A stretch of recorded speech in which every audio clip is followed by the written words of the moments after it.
This is the hole, and this is what Rogers Park resident Robert Collins thinks about it. I hate the hole in the ground. In the 49th Ward, no one is more upset than Craig Gernhardt. It's an eyesore. For more than 2 years, Gernhardt, a community activist and blogger, has waged a full assault on Alderman Joe Moore and his decision, along with an advisory committees, to give a green light to a proposed 5-story condo complex. People are paying to get decisions made in the 49th Ward. We do everything out in the open. Nothing's done secretly. Nothing's done behind closed doors. This story begins in 2005 when the Adelphi Theater stood here. It was an iconic landmark, but morphing into a vacant, rundown eyesore. That's when Chad and Bronco Zurich reached out to Alderman Joe Moore. So this is the busy street. Moore said his choice was to keep a rundown vacant theater or to replace it with what many believe to be an attractive development. To get started, the Zurichs needed something their alderman had to bless, a zoning change. Could I get my zoning changes if I didn't give a campaign contribution? I have yet to see it happen under the leadership of Alderman Moore. On June 8, 2005, Golden Hands Construction, the Zurichs company, gave a $1,000 political contribution to the alderman.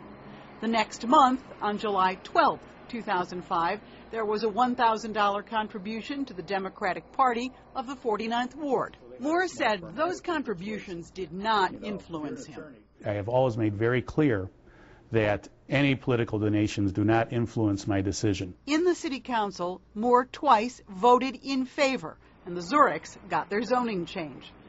Back in 2000, the alderman told the Lerner Star newspaper he didn't accept contributions from those with pending zoning issues, quote, to remove any hint of possible influence. So what happened to that pledge? Unfortunately, I've had to amend it. In all, the Zurichs have given Alderman Moore $13,500 in campaign contributions since 2005. Cindy Canary heads the Illinois Campaign for Political Reform. Canary says because aldermen control zoning issues in their wards, contributions follow.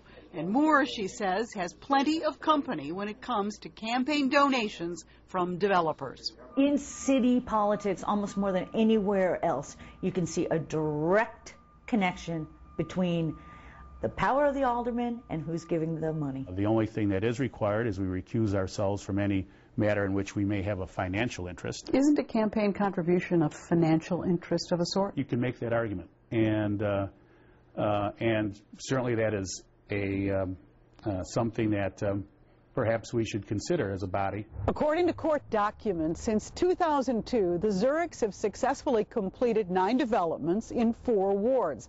According to state records, in 3 of those 4 wards, the Zurichs gave campaign contributions to the alderman. The Zurichs business is run out of a first-floor apartment in Wicker Park.